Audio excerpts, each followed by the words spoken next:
नमस्कार। पाकिस्तान भारत को अस्थिर करने के लिए देखिए तरह तरह के प्रोपेगेंडा बनाता है और फिर भारत उसे फेल भी कर देता है। लेकिन इस बार ईडी और एनआईए के होश तब उड़ गए जब दिल्ली गुड़गांव में आतंकी हाफिज सईद की दुकान और प्रॉपर्टी पाई गई। जी हाँ, खबरों की माने तो पाकिस्तानी आतंकी हाफिज सईद भारत में नेटवर्क को बड़ा करने के लिए काफी पैसा बहा रहा था, लेकिन आखिरकार भारत की सुरक्षा एजेंसियों ने भांडाफोड़ कर दिया। जी हाँ, ईडी ने गुरुवार को बड़ी कार्रवाई करते हुए पाकिस्तान के आतंकवादी संगठन लश्कर-ए-तैयबा, जमात-उद-दावा और फलाह-ए-इंसानियत फाउंडेशन के संस्थापक हाफिज सईद के गुर्गों की 73,12,000 रुपए की संपत्ति जब्त कर ली है। यह संपत्ति दिल्ली में मोहम्मद सलमान और उसके परिजनों के नाम पर है। आरोप यह है कि भारत में आतंकी गतिविधियों के लिए वित्तीय प्रबंध करने की जिम्मेदारी हाफिज मोहम्मद सईद ने सलमान को सौंप रखी थी।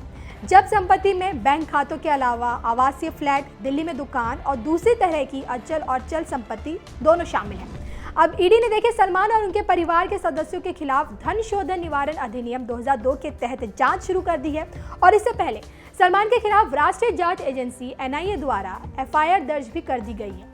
एनआईए की माने तो देखिए सलमान यूपी और हरियाणा में आतंकी नेटवर्क बढ़ा कर रहा था और एनआईए के आरोप पत्र के आधार पर ही ईडी ने पीएलएमए के तहत इस मामले की जांच शुरू कर दी। अब इस मामले में देखिए सलीम के साथ साथ कामरान, जो कि एक पाकिस्तानी नागरिक हैं, वो भी शामिल हैं। इन लोगों ने देखिए पाकिस्तान और दुबई के अलावा कई अन्य देशों में भी पांव फैला रखे हैं। संयुक्त राष्ट्र ने देखिए 14 मार्च 2012 को हाफिज सईद के आतंकवादी संगठन को वैश्विक आतंकवादी संगठन घोषित कर दिया था।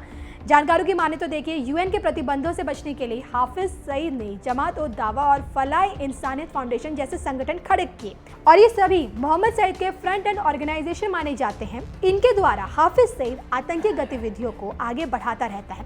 इन संगठनों की आड़ में धन जुटाना, नेटवर्क स्लीपर सेल बनाना और युवाओं को आतंकवाद में शामिल किया जाता है।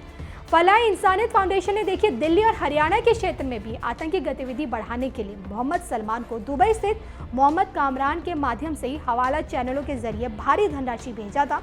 तो अभी समझ सकते हैं कि पाकिस्तान स्थित आतंकवादी संगठन भारत को पीछे करने की किस तरह की सोच कर रहे हैं, किस तरह की सोच बना रहे हैं। और ईडी की जांच में यह भी पता चला है कि मोहम्मद सलमान को मोहम्मद कामरान के माध्यम से ही अलग अलग हवाला संचालकों के जरिए एक बड़ी मोटी रकम मिली थी। सलमान को मिलने वाली ये धनराशि का इस्तेमाल उत्तर प्रदेश के जिले में एक मस्जिद के निर्माण के लिए भी किया गया है।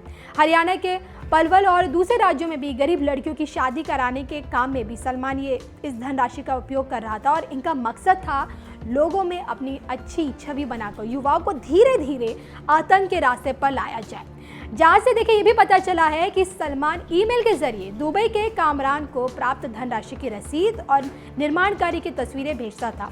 तो अब इसे इन चीज़ों से समझ सकते हैं कि पाकिस्तान क्या कर रहा है और क्या करने वाला है। और अब ये देखना होगा कि आगे इस मामले में क्या होने वाला है और क्या कुछ निकल कर हम सब लोगों के सामने आता है। लेकिन फिलहाल तो देखिए ईडी और एनआईए की आंखें फटी की फटी रहेगी और आखिर पाकिस्तान और पाक समर्थित आतंकी क्या कर रहे हैं और आगे क्या होने वाला है।